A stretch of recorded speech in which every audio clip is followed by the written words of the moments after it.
100కు పైగా దీర్ఘకాలిక సమస్యలకు ఎటువంటి ఆపరేషన్ దుష్ప్రభావాలు లేకుండా హోమియోపతి చికిత్స.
అమ్మగారు, ఇదిగోనమ్మా కోడి.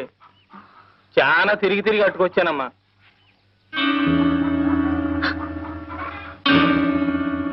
కోటయ్య, ఏంటమ్మా? ఈ కోడిని కొంచెం కోసి చెల్లు. పరగడుపుతో ఎండను పెట్టి తిరిగి వచ్చాను కదమ్మా, తల తిరుగుతోంది. గుక్కిడి గంజి తాగిన తర్వాత కోస్తానమ్మా. కోటయ్య, ఏంటమ్మగారు? గంజెందుకురా, వేడివేడిగా అన్నం పెడతాను. ఈ కోడిని కొంచెం కోసి చెల్లు. అయ్యయ్యో, పరగడుపుతో ఏడన్నం తింటే కడుపులో తెములుద్దమ్మా. సద్దన్నం అయితేనే చల్లగా ఉంటది. ఇప్పుడే వచ్చేస్తానమ్మా.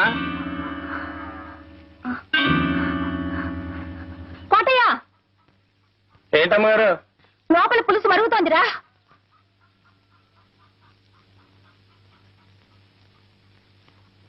లోపల పులుసు మరుగుతోంది. నువ్వు బజారుకి వెళ్ళి 1/2 కిలో పసుపు పట్రా. కోటయ్య, మళ్ళీ అటెక్కడికి రా. బజార్ ఎడితే తనకేదో తెచ్చి పెట్టమందమ్మా మా ఇంటిది. అడిగి వద్దామని. దానికి ఏమైనా కావాల్సి ఉంటే మన ఇంట్లో తీసుకుంటుంది. నువ్వు అర్జెంట్కి వెళ్ళి పసుపు తీసుకురా. పులుసు మరిగిపోతుందని చెప్పానా?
ఎక్కడికి రా?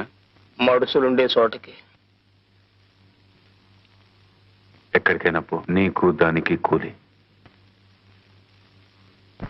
ఇన్నాళ్ళు నమ్మకంగా పనిచేసినందుకు మంచి కూలీ కెట్టింది బాబు. ఈ కూలి దక్కాల్సింది నాకు కాదు బాబు, ఆ అమ్మకు.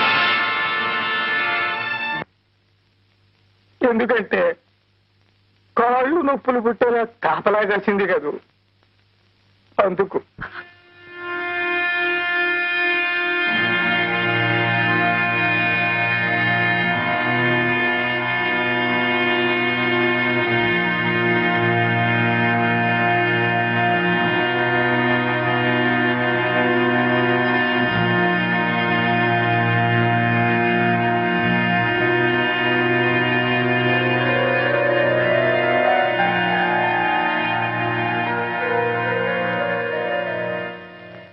ఏ భర్త ఏ భార్య కూడా సంపాదించి పెట్టలేని గౌరవ ప్రతిష్టలను నాకు మీరు సంపాదించి పెట్టారండి.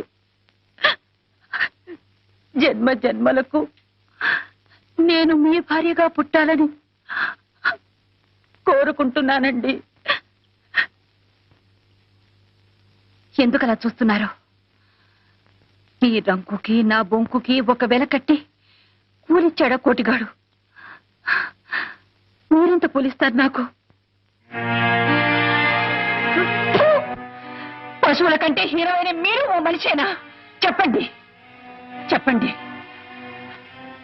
చెప్పండి చెప్పండి చెప్పండి. మీరా గుడిసె గుమ్మంలో అడుగు పెట్టినప్పుడే మీ చొక్కా పట్టుకుని ఆపుంటే నాకు ఈ నింద వచ్చుండేదే కాదు. ఆ పని చేశాను ఇన్నాళ్ళు. భర్తన్న గౌరవంతోనే ఆ గుడిసె కాపలా కాస్తూ నిలబడ్డాను. ఒక్క క్షణం ఆలోచించండి.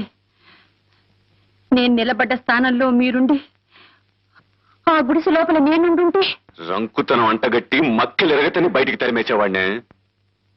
నువ్వు నా ఇంటికి వచ్చింది వండి పెట్టడానికే, ఉపదేశాలు చేయడానికి కాదు. నేను మగాడినే, లక్ష్య చేస్తాను, నా ఇష్టం చేటు ప్రవర్తిస్తాను. నీకిష్టం అయితే నోరు మూసుకొని ఇంట్లో పడుండు, లేకపోతే మూటమ్ముల సర్దుకొని బయలుదేరు.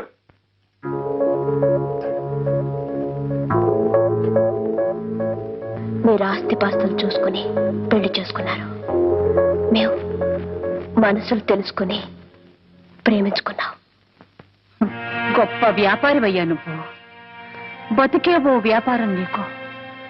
మన పెళ్లి అనే వ్యాపారంలో నువ్వు లాభం సంపాదించావు, నేను నష్టపోయాను, కష్టాల పాలయ్యాను.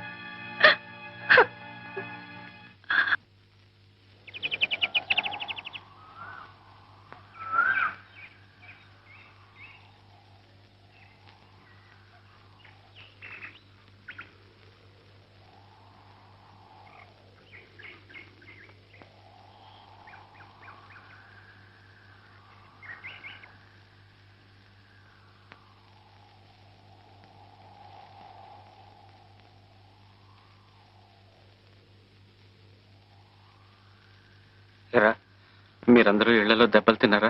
చూడరా, ఇదంతా నీ వల్ల అయిందిరా. సారీరా.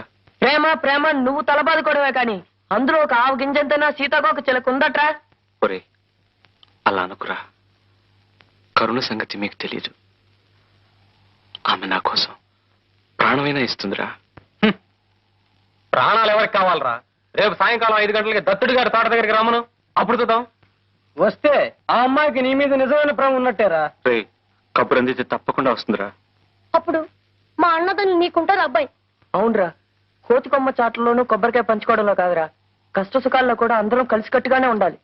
కబురందే ఉపాయం ఏమిటో పాలు పోవడం లేదురా.